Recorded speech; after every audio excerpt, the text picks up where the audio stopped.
Everyone, ये agronomy research का paper है 2017 का ओल्ड पेपर। तो इसकी मदद से हम लोग अपने आने वाले एग्जाम्स JRF या यूपी कैडेट के कुछ जो नॉर्मल क्वेश्चन है वो पूछे जाते हैं जो हमारे लिए यूजफुल हैं। तो इसका पहला क्वेश्चन है, which lime is refer to as quick lime. Quick lime को हम एग्रीकल्चर लाइम भी कहते हैं, इसका नाम है calcium oxide. Okay, now moving on second question, which test is done to detect. Which test जो होता है बैक्टीरिया के टेस्ट में डिटेक्ट करता है। अब हम तीसरे क्वेश्चन तरफ बढ़ते हैं, for test of goodness of fit which statistical test is applied. तो स्टैटिकल टेस्ट के लिए काई स्क्वायर टेस्ट किया जाता है। Farm management is an intra farm science, इसका पहला ही ऑप्शन करेक्ट होगा। और the term ever green revolution as given by MS Swaminathan, जो है father of green revolution in India. तो इसका चौथा ऑप्शन सही हो जाए। और जो नॉर्मनी बोरलाग हैं इन्हें हम father of green revolution in world भी कहते हैं। So now we move on question number 6, operation flood is related to milk। Father of milkman जो है वर्गीज कुरियन है। वर्गीज कुरियन साहब को मिल्कमैन का वाइट रिवोल्यूशन का फादर कहते हैं। ये 1979 में इसके 3 चरण हुए थे। जो पहला चरण 1979 में स्टार्ट हुआ था। During prophase 1 meiosis crossing over occur, जो क्रॉसिंग ओवर होता है ये पैचेटिन में होता है। जो larva butterfly known as caterpillar, ये लेपिडोप्टेरा ऑर्डर में आती है बटरफ्लाई। तो हम नौवें क्वेश्चन पे मूव करते हैं, ये इकोनॉमिक्स का क्वेश्चन है, इसे हम बाद में करते हैं। And we move on our 12th question, the degree of freedom for error in randomized complete block design with 10 treatment and 4 replication will be. And the RBD known as T-1 in oblique R-1. So here is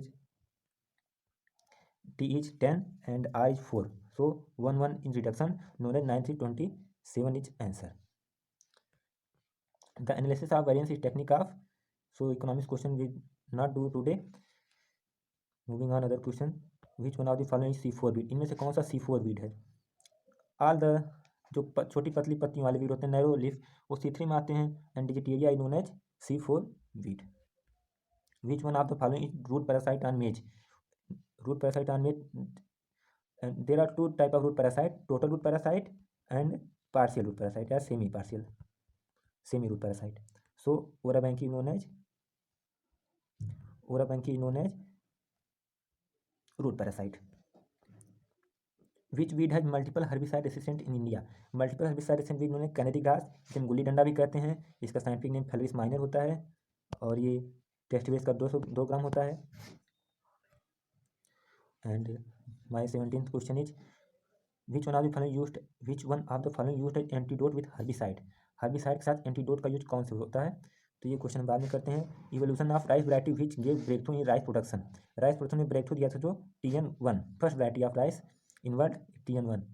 Jaya जो है इसे miracle rice of India कहते हैं। And दूसरा basmati, first basmati rice Sarju बावन developed by Acharya Narendra university of agriculture and technology Kumarganj Ayodhya में स्थित है। ये इसकी पहली वैरायटी थी राइस की, सरजू बावन, रिलीज हुई थी 19। So now we not remember this. Now I moving on question number 19. Which country is the pioneer in hybrid rice? Hybrid rice production में pioneer है China. China is the pioneer in hybrid rice production.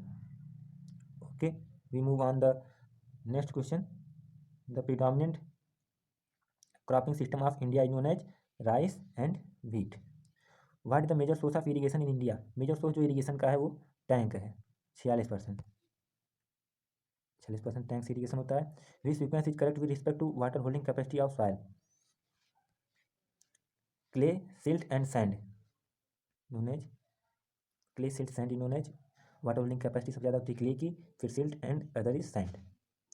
Soil water potential permanent wilting point, जो permanent wilting point में soil water potential होता है वो 15 बार होता है। PWP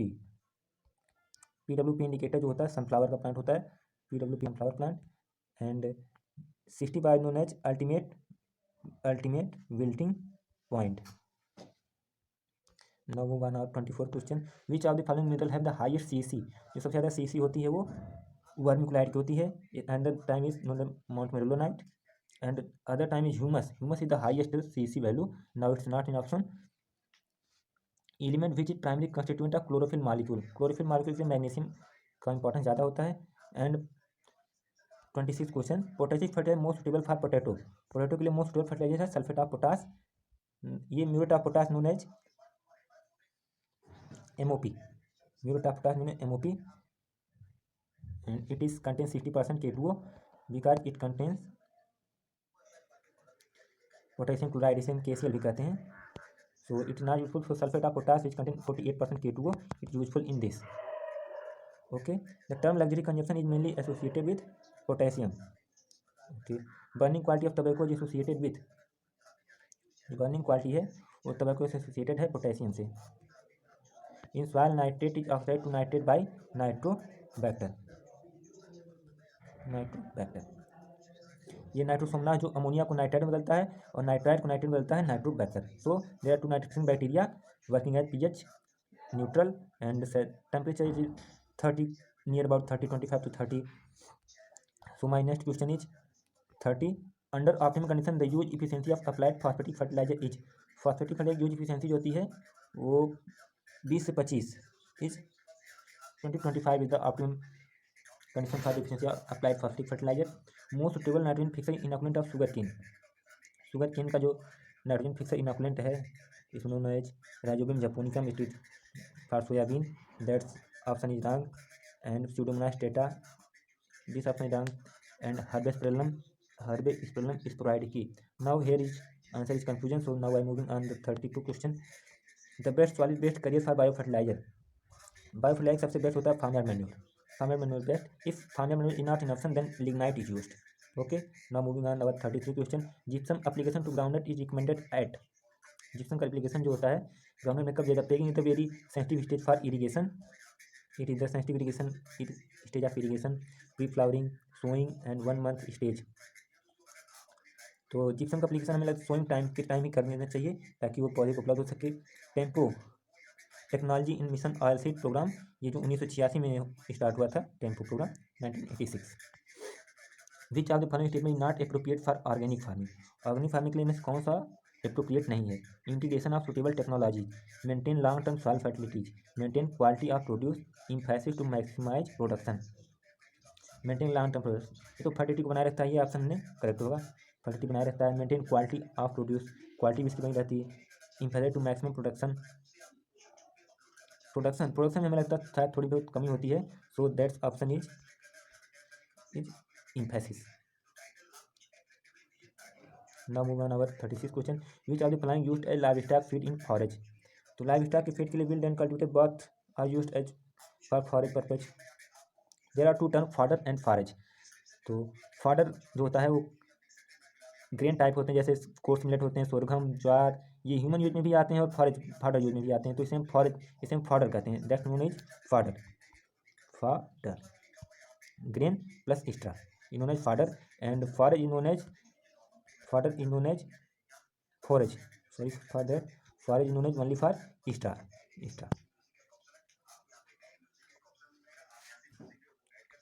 So now moving our another question 37. This question is based on, this question is same for JRF into 21.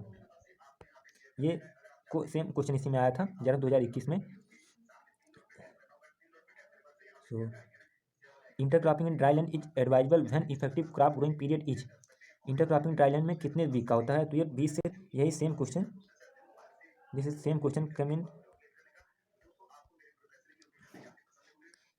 JRF 2021. The most damaging paste of cotton is, cotton सबसे damaging paste जो है American बालबार, Helicoverpa armigera. इसके लिए control होता है NPV control करती है इसे. So our second last question is method of harvesting in tobacco is called. Tobacco के हार्वेस्टिंग को क्या कहते हैं. तो ये टोबैको का सीरियल ऑर्डर होता है इसमें टर्म का, तो पूछता है TDPS. तो topping, desuckering, priming and curing. This is the term in arranging order. So it is use the method of harvesting जो होती है वो होती है प्राइमिंग जो ऑप्शन है, that's is correct option is priming. Stripping is related to sugar cane and nipping related to chickpea. Okay. और last question is 40. Critical period of crop weed competition in sugar cane. जो crop weed competition critical होता है वो 4 month के आसपास होता है. 30 to 120 days, this is critical period. So guys, अगर चैनल को लाइक और सब्सक्राइब नहीं किया है तो तुरंत करें, ताकि जैसे मैं ऑनलाइन आऊँ आपको घंटी बज जाए। Thank you for that. Thank you everyone.